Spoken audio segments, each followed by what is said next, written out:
अच्छा जी, हम लोग वेबसाइट को देख रहे थे। तो मैंने आपसे कहा था एक पार्ट हमारी वेबसाइट का रह गया था, ठीक है। और फिर हम आज आगे एसईओ की बात भी करेंगे। तो मैं आ जाता हूँ वापस उस वेबसाइट पे।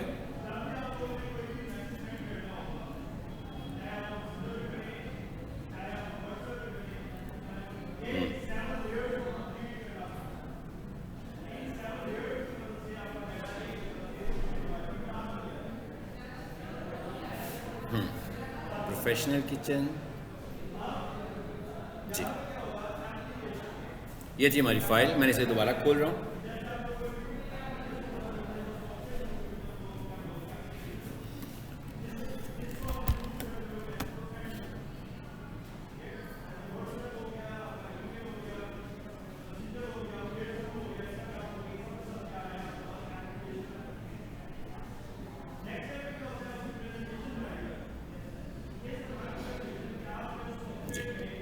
अब इसमें हमारा एक पार्ट रह गया था जिसके अंदर गूगल मैप आ रहा है हमारे पास, ठीक है। तो सबसे पहले तो हमें ये समझना है कि ये वाला जो हिस्सा है ये रिप्रेजेंट कर रहा है गूगल मैप को। नेट नहीं चल रहा। अब कुछ चीज़ें ऐसी होती हैं जो इंटरनेट के बगैर नहीं चलेंगी आगे हमारी। मैं अपना डेटा ऑन कर देता हूँ।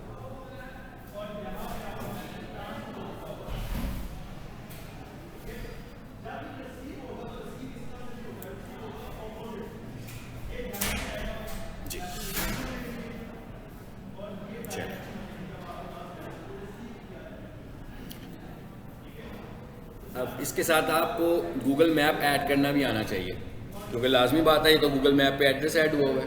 तो आपको ये ऐड करना है क्या तरीका भी पता होना चाहिए, ठीक है। इसके लिए मैं एक मोबाइल वीडियो भी बनाई हुई है, वो आपको सेंड कर दूंगा, ठीक है। अब ये एड्रेस आ रहा है इस वक्त, इसका मतलब है ये वाला बिजनेस हमने ऐड किया हुआ है इसमें। तो ये कैसे ऐड हुआ हुआ है, ये बड़ा आसान तरीका है। इसके लिए हम जाते कहाँ हैं, गूगल मैप पर। जी मैं गूगल मैप पे आ गया हूँ और इसके लिए टैग जो यूज कर रहे हैं हम वो यूज कर रहे हैं आई फ्रेम का टैग, ठीक है। हम गूगल मैप पे आ रहे हैं। अब गूगल पर नहीं आए बल्कि डायरेक्ट गूगल मैप पे आ गए हैं, ठीक है। जब आपने अपने किसी भी बिजनेस को गूगल पर अप्रूव कराया होगा, बेसिकली यहाँ पर बिजनेस आएगा तभी उनका नाम आएगा। तो अगर आपने गूगल बिजनेस प्रोफाइल से अपना बिजनेस अप्रूव नहीं करवाया हुआ तो इसका मतलब है यहाँ पर बिजनेस नेम तो आ ही नहीं सकता। सो बिजनेस नेम लाने के लिए अदरवाइज एड्रेस ही कोई आएगा, ठीक है। तो एड्रेस का मतलब क्या हुआ कि वो आपके बिजनेस को तो रिफ्लेक्ट नहीं कर रहा होगा। अब मैं जैसे गूगल बिजनेस पर आया हूँ तो यहाँ पर उन्होंने एक और ऑप्शन भी हमें दे दिया, ऐड योर बिजनेस। यानी अगर आप अपने बिजनेस को इस पर लाना चाह रहे हैं, जैसे हम गूगल करते हैं कोई चीज़ तो मैप पे बहुत सारे कंपनीज के नाम आ जाते हैं, ठीक है।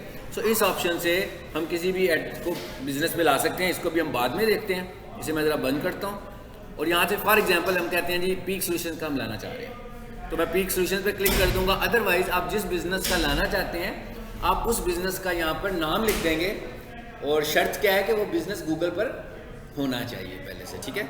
सो मैंने पीक सोल्यूशन लिखा है, देखिए आ गया पीक सोल्यूशन लोअर माल।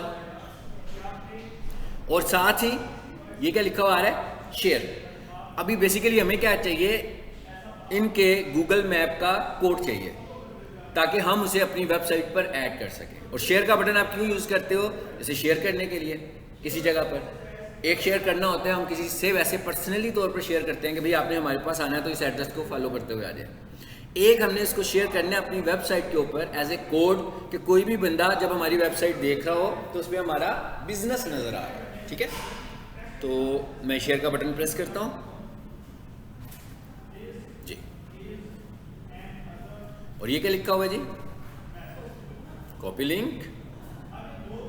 मैंने इसे एक तो ये तरीका है कॉपी करने के, तो आप किसी को देते हो ना, किसी को अपने घर बुलाना हो तो भाई इस लोकेशन इसको फॉलो करते हो हमारे पास आ जाओ। यहां से हमने कहां जाना है, इम्बेड अ मैप जी, ऊपर लिखा हुआ है इम्बेड अ मैप। और आप देख रहे हो कि इसमें पूरा टैग लिखा हुआ है और टैग के अंदर अगर हम देखें तो आई फ्रेम का टैग लगा हुआ है इसमें, देखें आई फ्रेम का टैग लगा हुआ है यहाँ पे। सो हम इसे करते हैं कॉपी HTML, कॉपी हो गया बस। इसका मतलब क्या हुआ कि हमें टैग मिल गया। अब हम जाते हैं अपनी वेबसाइट पे। अब आप देखिएगा पहले उसमें आ रहा था कमर्शियल किचन का, अब मैं उसे चेंज करूंगा तो फिर पीक सोल्यूशन का एड्रेस आ जाएगा उस पर। अच्छा, अब इसको मैंने एडिट करना है। मैंने आपसे कहा था कि अच्छी बात है कि आप वो इंस्टॉल कर लो Notepad++, ठीक है, किया हुआ आपने, गुड। ले जी, हम इधर आ गए। अब यहाँ से हम करेंगे Ctrl+F। बेसिकली मुझे इस कोड तक पहुँचना है ना जहाँ पर ये है। ये तो मैंने आपको बता दिया वो कौन सा टैग है, आई फ्रेम का टैग है। यानी कि जिस वेबसाइट पर भी मैप लगा होगा, किस में लगा होगा, आई फ्रेम में लगा होगा, ये कंफर्म बात है, ठीक है। तो मैं Ctrl+F करके पहले तो आई फ्रेम को ढूंढता हूँ कि आई फ्रेम है कहाँ का। देखें जी, आ गया आई फ्रेम पहला, और ये वाला आई फ्रेम आपको नजर आ रहा है ग्रीन कलर में। मैंने आपसे कहा था ना ये कमेंट बन जाता है, इसका मतलब क्या हुआ कि ये कोड नहीं चल रहा, आप नहीं चल रहा। ये कैसे ग्रीन हुआ हुआ ये मैंने आपको बताया था, इस तरह हम इसे ग्रीन कर देते हैं।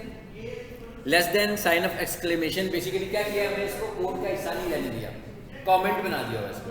सो कमेंट बनाने का तरीका क्या होता है कि हम टैग स्टार्ट करते हैं, sign of exclamation, double dash, और जहाँ तक हम चाहते हैं कि ये रिमार्क्स रहे, कमेंट रहे, वहाँ तक जाकर हम फिर डैश डैश ग्रेटर देन लगा देते हैं। तो आपने देखा ये ब्लॉक बनाया हुआ ना कि यहाँ तक ना चले ये। अच्छा, अब ये देखें जरा, ये क्या है, ये ब्लू कलर में आ रहा है, इसका मतलब क्या हुआ, ये चल रहा है। इससे साबित क्या हुआ कि इसको तो हम कंसीडर नहीं करेंगे, इसका मतलब है पहले वाले आई फ्रेम को, ठीक है। तो मैं क्या कहता हूँ, फाइंड नेक्स्ट, ये भी ग्रीन है, इसे भी कंसीडर नहीं करते। अब ये वाला जो आई मैप हमारे पास आ रहा है, आप देख रहे हो, ये जो आई फ्रेम हमारे पास आ रहा है ये ब्लू कलर में आ रहा है। इसका मतलब क्या हुआ कि एक्टिव है, कोड का एक्टिव पार्ट है। और अगर आप इसको पढ़ने की कोशिश करो तो आपको लग भी रहा होगा कि जैसे ये गूगल का मैप है, क्योंकि इसका लिखा क्या हुआ है कि SRC www.google.com maps embed। लेकिन ये मैप किसका था, वो कमर्शियल किचन वाले का था। अब हम यहाँ पर कौन सा मैप लाना चाह रहे हैं अपने वाला जो भी हमने कॉपी किया है, तो इसमें हमें जो चीज़ सिर्फ फोकस करनी है ना, वो एक चीज़ है। वो क्या है, मैं इसको राइट पे लेके जा रहा हूँ, राइट पे लेके जा रहा हूँ। इसे मुझे कोई समझने की ज़रूरत नहीं है, ना मुझे इसे याद करना है, कुछ भी नहीं करना। मैंने तो वहाँ से कॉपी करना और पेस्ट करना है। लेकिन जो मैप का साइज़ है वो कितना होगा, उसकी विड्थ कितनी होगी, ये बस आपने देखना है। कि यहाँ पर हमने क्या कहा हुआ है, विड्थ 100% और हाइट 450। अच्छा, अब परसेंट का मतलब क्या होगा कि उसके साइज का इतने परसेंट, मतलब वो जितना भी है उसका 100%। और जब हम नंबर लिख देंगे सिर्फ, तो इसका मतलब होगा पिक्सल्स। मतलब अगर मैं आगे परसेंटेज का निशान नहीं देता तो इसका मतलब क्या हुआ कि मैं किस में साइज बता रहा हूँ, पिक्सल्स में साइज बता रहा हूँ। और अगर मैं आगे परसेंटेज लगा देता हूँ तो इसका मतलब है मैं पिक्सल्स में नहीं बता रहा, बल्कि उसके साइज के। मिसाल के तौर पर कोई एक तस्वीर है 500 पिक्सल्स की है, तो मैं कहता हूँ 50%, तो इसका मतलब क्या, वो 250 की हो जाएगी, ठीक है। सो मुझे बस ये दो चीज़ें ऐसी हैं जो याद रखनी है। यानी कि मैंने इसकी विड्थ कितनी रखनी है, देखिए ना विड्थ है कितनी, बेसिकली तो पूरी वेबसाइट है, तो इतनी विड्थ चाहिए ना हमें। और हाइट कितनी है, ये हमने 450 की हुई, अगर छोटी करेंगे तो थोड़े हिस्से में आ जाएगा, अगर बड़ी करेंगे तो और ज़्यादा हिस्से में हाइट हमें नजर आ जाएगी, ठीक है। सो 100% और 450। अब मैं क्या करता हूँ, अब मैं कहता हूँ कि बेशक मैं इस पूरे टैग को पकड़ूँ, सेलेक्ट कर लिया मैंने और डिलीट कर देता हूँ, ठीक है। और फिर यहाँ आकर जो मैंने कॉपी किया हुआ है उसे पेस्ट कर देता हूँ। पेस्ट हो गया।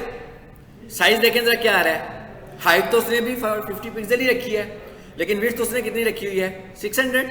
मैं कहता हूँ नहीं, इसको 100% कर दो, ताकि वो मेरी वेबसाइट की मुनासिबत से उतनी ही आ जाए। अब मैं इसको सेव करता हूँ। आपने देखा मैंने कोई खास काम नहीं किया, जस्ट वहाँ से टैग उठाया और ये सिर्फ साइज कंट्रोल किया बस, बाकी मुझे कुछ भी नहीं करना। जब मुझे मैप लगाना होगा मैं गूगल मैप से ही जाकर एड्रेस लेके आऊँ, ठीक है। और लाऊंगा कौन से वाला, आई फ्रेम वाला। यानी कि वो कह रहा, हमें क्या कह रहा था बेसिकली कि आपने इस कोड को इम्बेड करना है। इम्बेड करने का क्या मतलब है कि इसके अंदर इंसर्ट करना है। जैसे माइक्रोसॉफ्ट वर्ड यूज कर रहे होते हैं तो उसमें कोई तस्वीर ले आते हैं, तो हम कहते हैं इसको इम्बेड किया है हमने यहाँ पे, ठीक है। अच्छा, अब आ जाते हैं इस पे वापस और अब देखते हैं कि क्या भाई कोई चेंज आया है इसमें हमारी साइट में।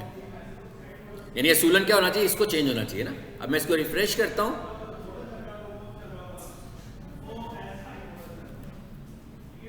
चेंज हो गया। सो इस तरीके से हम मैप दे सकते हैं, ठीक है। अब मैं क्विकली आपको बताऊंगा कि आप अपना बिजनेस कैसे ऐड करते हो, ठीक है। एक तरीका तो यही था कि हम सीधे सीधे गूगल मैप में आए, तो उसने कहा था ना ऐड योर बिजनेस, एक तरीका और भी होता है, वो देखते हैं, यहाँ पे चलता है business.google.com।